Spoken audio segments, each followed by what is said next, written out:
Alright folks, this is a playthrough of the House of Dead remake. It's going to be a 1 credit clear run, and we're going to be saving all the scientists as well. We're playing this just now on normal difficulty, so let's just jump straight into it. Chapter 1, Tragedy.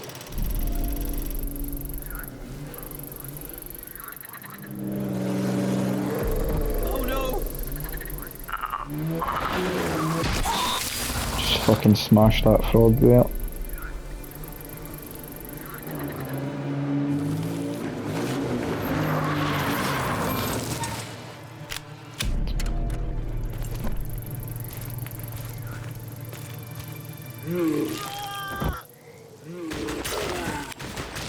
So, being a fan of the original game, seeing that kind of opening sequence there, I thought was really cool. I think a lot of the kind of sequences like that in this game are actually done quite well. But there are a few complaints I have with this remake, and I don't know if you've heard it yet, but the original soundtrack from the first game is kind of just non-existent in this version. And I believe the reason for that is because they had a few issues getting permission from the original composer of the arcade title, being able to use his compositions. It's you. More about that in a second. So that's the chapter 2 boss, Hanged Man, that's just nicked your bird there.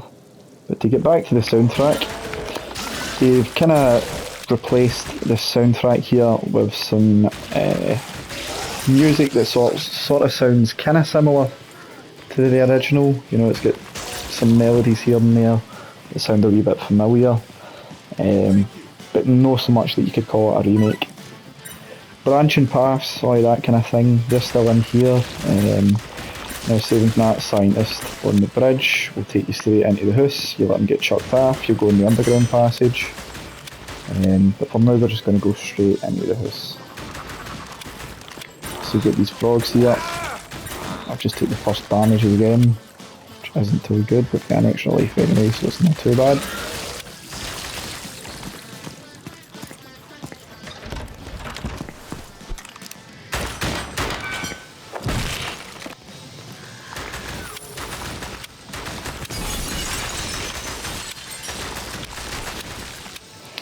So again, another kind of example of the branching paths, by shooting that left zombie there, monkey I should say, you actually get taken down a different route. Another thing is, if you've played the original, your muscle memory for all where the kind of power-ups and that are in this game, which serve you well. You know, they're all still kind of in the same place, which is decent enough.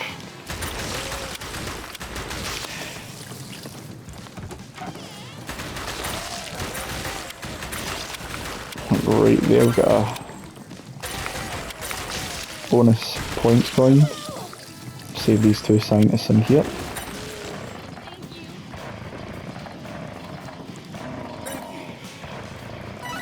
Now if you actually save all the scientists in this game, you then get the ability to unlock more weapons on your future playthroughs. I don't really tend to use them unless I'm playing Horde mode, which is a separate mode in this remake that kind of adds just more zombies on screen at one time. So if you couple that with the assault rifle you end up unlocking, you can kind of have a gameplay experience that's more similar to something like House of the Dead 4 if you've ever played it. Got that Cyril on the bridge there. A couple of frogs to take care of here. Fuck them up. Fuck up this Samson cunt. A couple of Neils and Sams in here.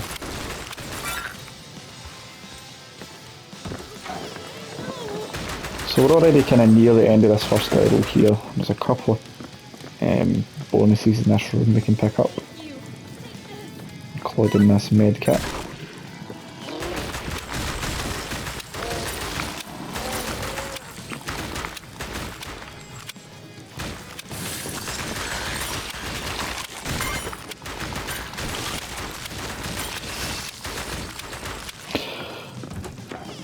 I do enjoy the gore in this game. I was a wee bit worried, I don't know, that they'd tone it down a wee bit, but they've done a good job kind of replicating the dismemberment and all that everybody remembers from the original game.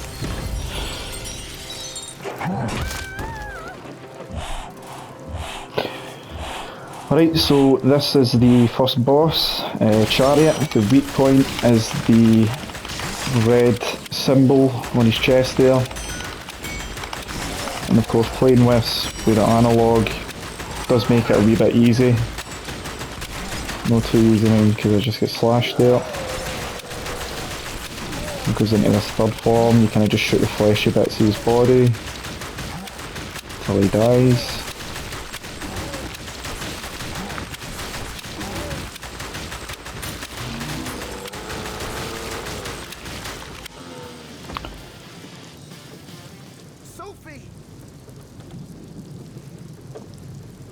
You must stop curing, or else something terrible. Sophie! So that's us done with the first chapter. We've saved all the scientists, and as a result we've got a cheeky wee double life bonus there, so we're just going to jump straight into the next chapter. Just wait for this load time here. So chapter 2, Revenge. Getting revenge for your bird getting slashed.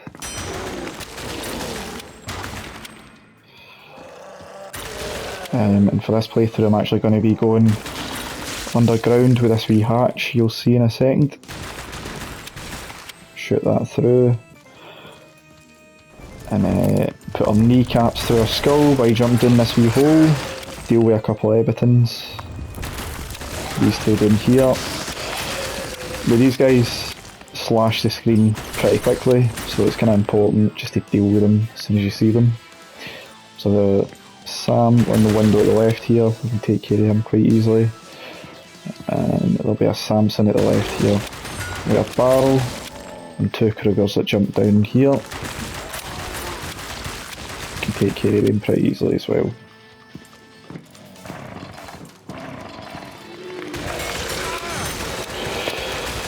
Now there's a problem in this remake with the kind of pacing of the animation with some of the enemies. I feel that some of the enemies attack far too quickly, like before they've even gave you a chance to kind of see them, if you like. In the original, you kind of had a wee bit of a grace period between when an enemy would show and when they'd attack you. If you saw that just there, I actually shot a box that contained a secret weapon that I'd already unlocked. So you can unlock a kind of variety of different weapons here. Right now I'm just using the pistol for this playthrough. But you've got things like the crossbow, grenade launcher, and the pitter, which is kind of like a crossbow nail gun hybrid. Nails the enemies to the wall, and of course you've got your assault rifle. But I like just using a pistol. Traditional. Going to get a med kit for this guy.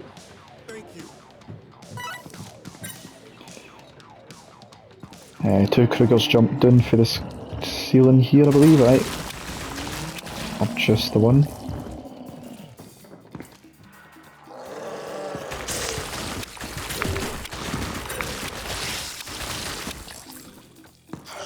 Couple of ebitons for the ceiling.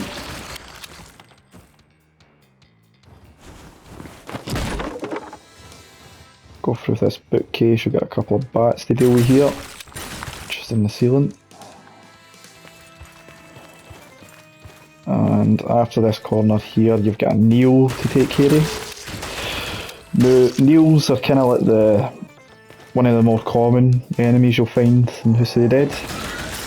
They attack a wee bit faster than Sam does, who's the kind of bald zombie. We've also got these kind of environmental zombies that just cut about. Those are good just to shoot if you want to rack up a wee bit of score. Shoot these mirrors that are on the bed here. and shoot this bookcase because you'll save one of the civilians. And in the other room, you'll also have another bookcase that has an enemy behind it. Can't remember the name of them, but some more mirrors here. You want to get rid of them. We shoot this bookcase down. We've got a Bruce who's just punched the fuck out of us. But killing him boosted our score a wee bit. Get a wee bonus point there to pick up.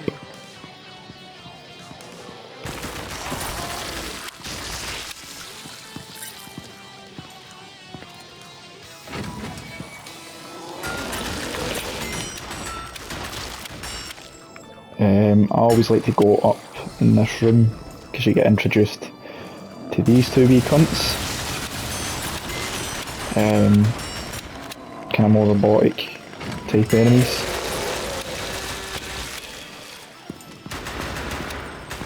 Statue of David in there you can shoot if you don't like art.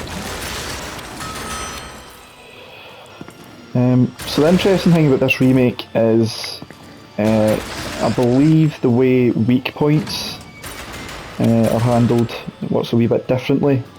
Usually in the original, if you shot a zombie in the head enough, it would decapitate them and would die.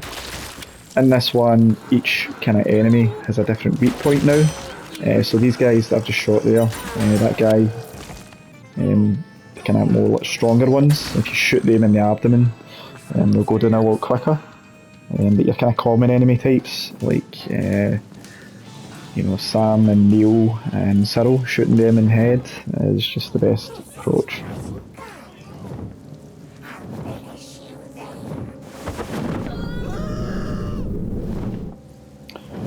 So this is the second boss of the game. We've seen the first stage, Hanged Man. He's got a lot of these kind of bats that surround him. You don't need to focus on the bats as much as you do shooting him and taking his life down, because once you get his life down to about halfway, those bats will disappear. Like that. And we're just going to try and take as minimal amount of hits off him as possible. I find that actually trying to shoot this guy with an analog stick is a wee bit more difficult, just because it does float about a lot. He's going to come down here and swipe us, and we're going to hang off the edge of this roof here.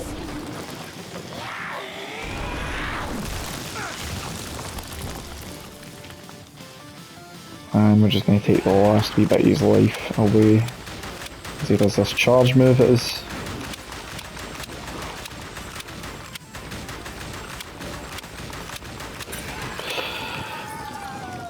So there's kind of a weird variation with the enemies in this game. A lot of the bosses are kind of easier to take down, but they're also a wee bit more bullet spongier than they were in the original. We won't let you have it your way, Kyrian.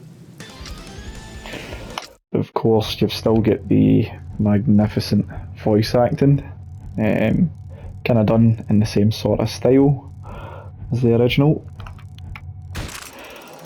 Wee bit more kind of hokey sounding, I think. Still suits the vibe.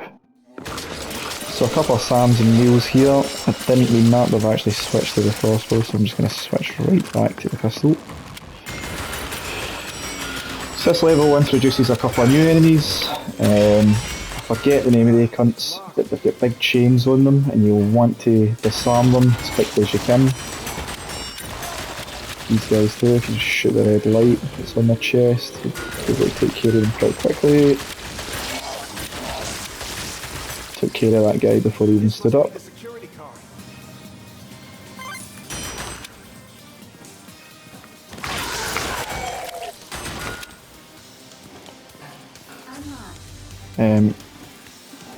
So here in this first cage you've just got a barrage of different enemies, and in this second chamber that you'll see just coming up in a second, you've got another scientist to save, so just shoot the lock in the door and deal with all three of them. Behind you, you get a med kit, one of the boxes.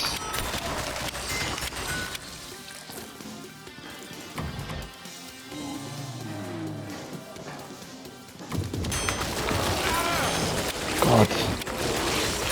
See, this is what I mean by the kind of grace period.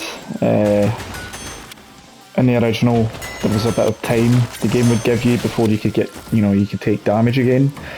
In this one, there seems to be just kind of less of that. And on the arcade difficulty, I'm taking a lot of damage here, sorry. On the arcade difficulty, that becomes a bit of a nightmare, because it's even faster, if you like, before taking damage again. Before you can take damage, rather. We're just going to take the right path here.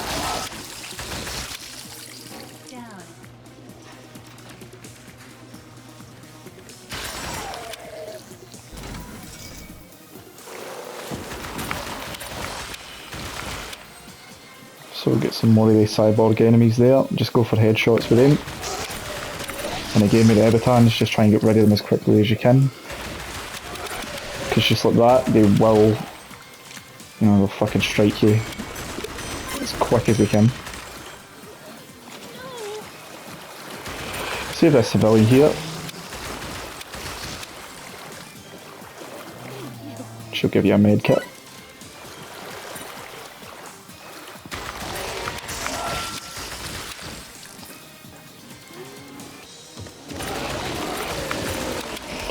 Now in this game you've actually got a flashlight for the sort of darker areas, which I think's kind of redundant. It's a weird addition, I think. I don't think it's needed, but I don't know, they just made some areas in this darker than they did others.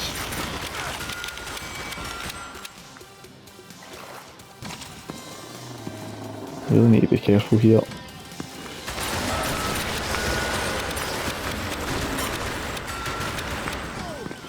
So you really need to be careful with that enemy there that's approaching the civilian. It's often quite easy just to fucking kill him or just misfire. So you just might watch your placement on the shot there.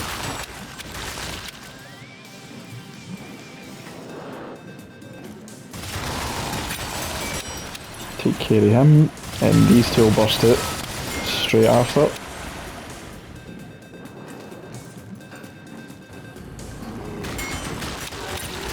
Another new enemy type there, the burner. I forget their names. All the creatures in this game have unique names. Because the thing is with House of the Dead, they aren't actually real zombies. They're clones, if you like, made for reanimated corpses. So it's not like your typical kind of zombie story where it's like done by infection or anything like that. Of course, this is just to make up for the fact that they couldn't make enough models for the original arcade game. But I do like the idea of, just kind of like multiplying dead bodies to make some kind of undead army, rather than the conventional route of just biting the fuck out of folk and transforming them. 2 Cyrils here, right before the boss, just take care of them. And luckily, this next boss is going to be pretty easy to take care of with the analog controls. I didn't think you could make it this far. However, this is it. Let's see how good you really are. So this is the third and penultimate boss of the game, Hermit. Weak point's just the face, and you kind of don't even really need to move the analog stick at all, very much, for the first beginning bit of this fight. Again, we're just going to jump down this hole and put our fucking kneecaps through our skull. And he's going to do this projectile attack, spit a couple of webs at you. Again, you can just keep aiming at his face. Don't really need to move the analog all that much. Quite easy to take care of.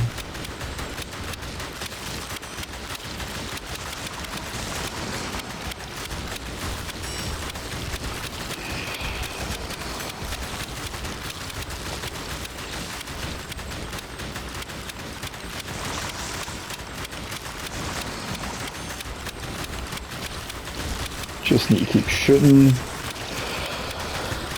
He does sponge quite a lot of the bullets, weirdly enough.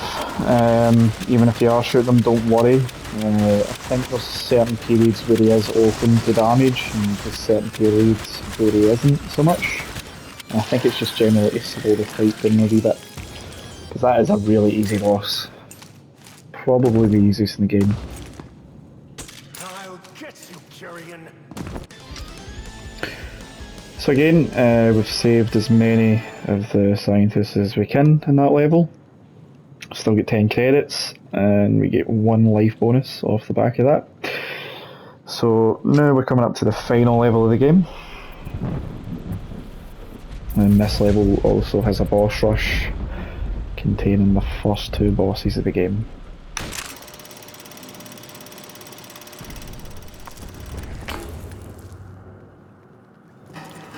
So we'll start off here, take care of the brutes that show up here.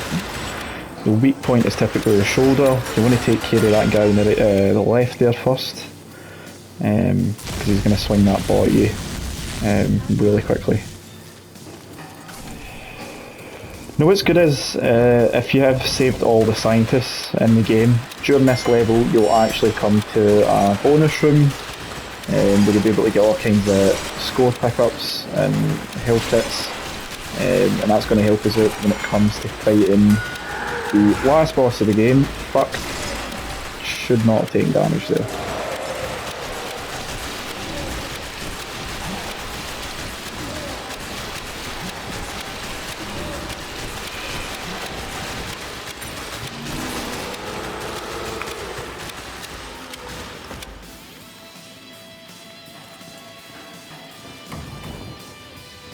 So again, we've got Hangman coming up, and the bosses are a lot easier this time round in the boss rush mission.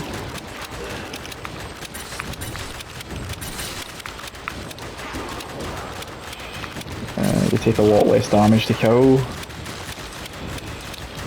You still just want to keep an eye out for their attacks though. The best bet at getting damage into this guy is just generally when he's about to attack you like that there. And that's just took care of him already. So the secret room should just be up ahead after this fight. We'll be able to pick up some of the score bonuses and health kits. Didn't pick up all of them, but we don't need all of them. We did pick all the med kits, which we will need for Magician because he's a bit of a bastard.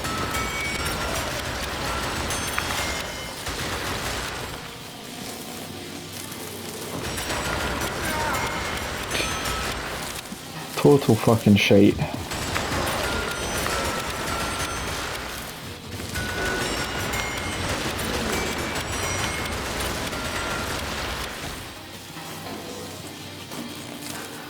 And we've got these 2 clumps here, just before we get to the last boss, the Magician.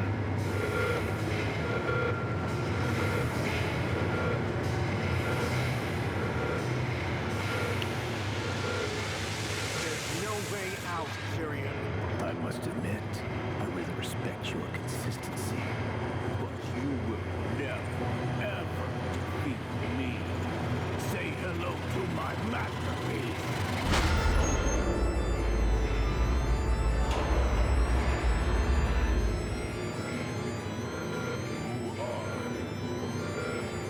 Nobody gives me instructions. I shall destroy everything.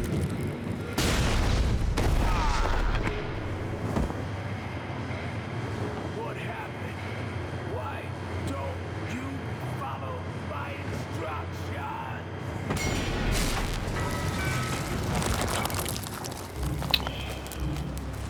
So this is the final boss of the game, Magician. I'll tell you the weak points unknown, but it's pretty fucking clear what the weak points are. If you just shoot the fleshy bits you can see around him, I typically like to go for the kind of fleshy bit on the right side of his leg there. And now I will say, compared to the original, this is a very fucking bullet spongy fight. Your finger's probably going to go numb by the time that you're done with it. Just for the amount of bullets that he takes, I personally find it quite fucking ridiculous, to be honest. And I think this is probably one of the most disappointing parts of this remake. One is that, of course, the Magician theme, probably one of the best bits of the House of the Dead soundtrack, is completely absent. And also, just the kind of fight in general feels kind of nerfed, if you like. The original Magician has all kinds of different attack patterns. Like, usually in the original, a lot more often, Magician would kind of run up to the screen like he almost did just there for a slash attack. He rarely kind of does that in this remake fight. And also, I don't know if he's going to do it right now, but he does this kind of charge attack like you can see there. That's only really meant to happen, sorry, my voice broke there, towards the end of the fight in the original. And his kind of charge there lasts a lot longer. It's basically just a kind of space to give you a couple more shots into him as he's charging up that attack, but in this, you know, he kind of does it like almost instantly. So just in general, this fight is probably one of the kind of lower points of this remake, which is a shame because this fight in the original, you know, if you were playing it in the arcade, it did get intense. You know, it is a difficult fight. By no means unfair. It just feels like rather than making it skill based, it's more of a kind of fucking test of endurance, if you like. With how much you can just mash the shoot button. But we've almost finished them off here. We've got plenty of lives left, so we've got a 1 credit cleared run finished. Unless something fucking tragic happens. But I think we should be alright.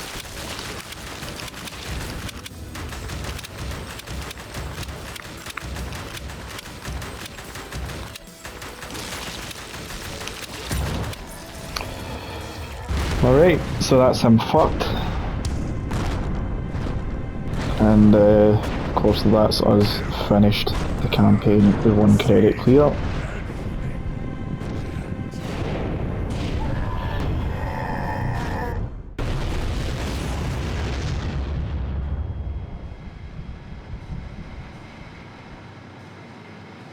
Everything is over.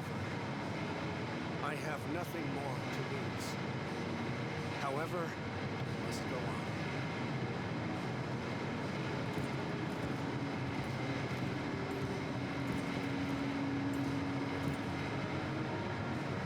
Goodbye. Farewell.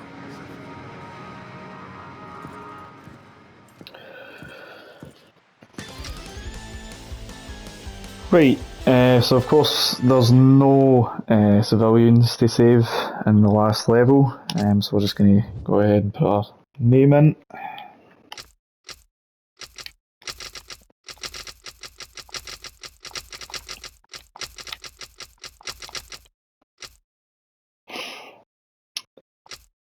And we've got the credit sequence here. Now this is another kind of complaint I have with this game. Usually in typical House of the Dead fashion, when it comes to the credit sequence, you've got this kind of walkthrough back to the house. In this, you know, you've just got this kind of wee slideshow here. I mean, it's not bad, it's just that it's always been a kind of thing with House of the Dead, that when you finish it, you're going back through the house at the end of it, and that kind of leads into whatever ending you get. But overall, I think this remake, you know, it's not perfect. It's still decent in some areas. There's a couple of issues with the balancing, particularly with the timing of enemy attacks. I think things like the environment, some of the enemy designs as well, have been really well done.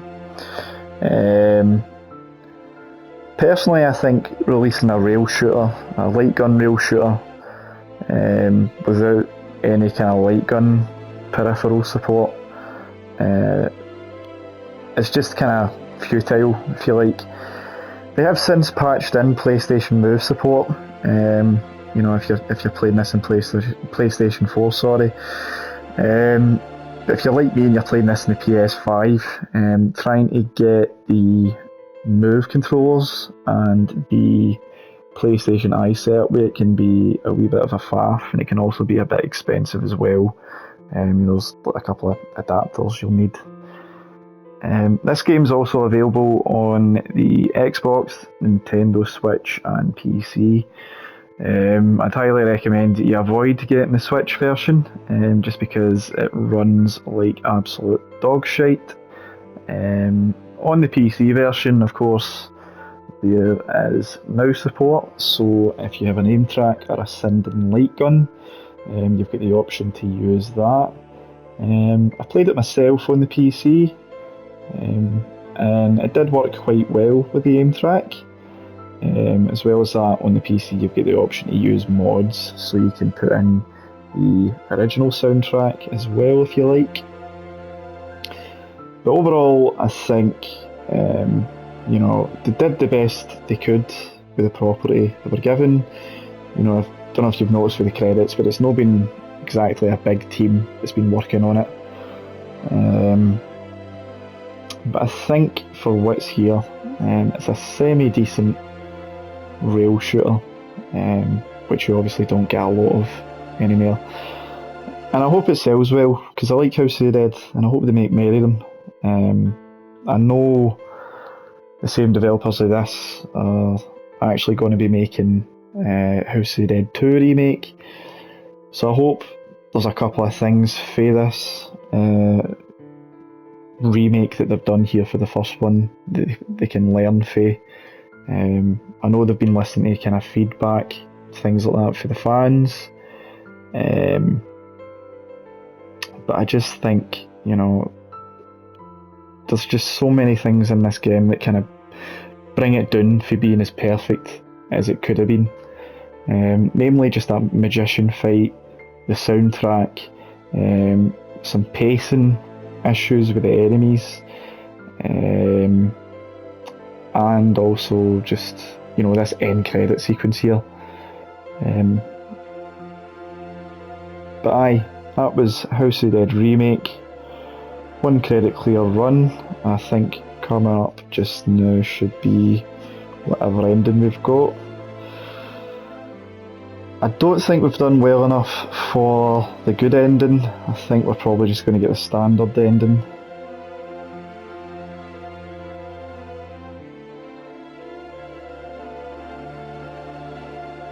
We're just going to skip this credit sequence here. It's just about to finish.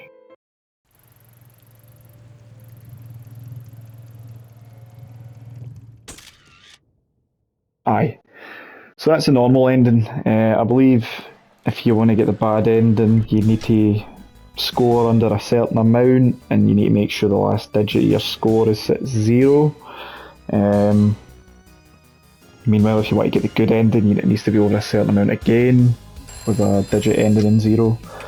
I'm not too sure on that, but that's my playthrough, and I hope you fucking liked it, you cunt. Thanks for watching.